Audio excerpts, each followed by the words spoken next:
తిరుమల శ్రీవారి పరకామణి డాలర్ల చోరీ కేసు దర్యాప్తులో కీలక పరిణామం చోటు చేసుకుంది. ఈ కేసుకు సంబంధించి విచారణకు హాజరు కావాలని వైసీపీ నేత టీటీడీ మాజీ చైర్మన్ బొమ్మన కరుణాకర్ రెడ్డికి సిఐడి అధికారులు నోటీసులు జారీ చేశారు. ఈ సాయంత్రం 4 గంటలకు విచారణకు రావాలని ఆ నోటీసులో స్పష్టంగా పేర్కొన్నారు. 2023 ఏప్రిల్ 7న తిరుమల పరకామణిలో 920 అమెరికన్ డాలర్లను చోరీ చేస్తూ రవి అనే ఉద్యోగి పట్టుబడ్డాడు.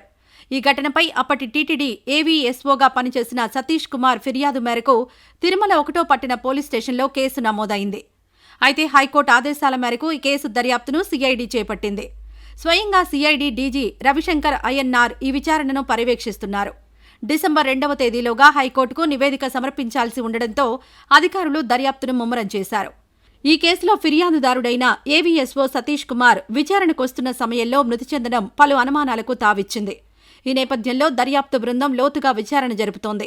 సోమవారం తిరుపతిలోని పద్మావతి అతిథి గృహంలో అప్పటి తీతిదే వీజీఓ గిరిధర్, ఏవీఎస్ఓ పద్మనాభన్ను సిఐడి అధికారులు ప్రశ్నించారు. చోరీ సమాచారం ఎవరికిచ్చారు, సతీష్ కుమార్పై ఏవైనా ఒత్తిడి ఉందా వంటి వివరాలను ఆరా తీసినట్లు తెలిసింది.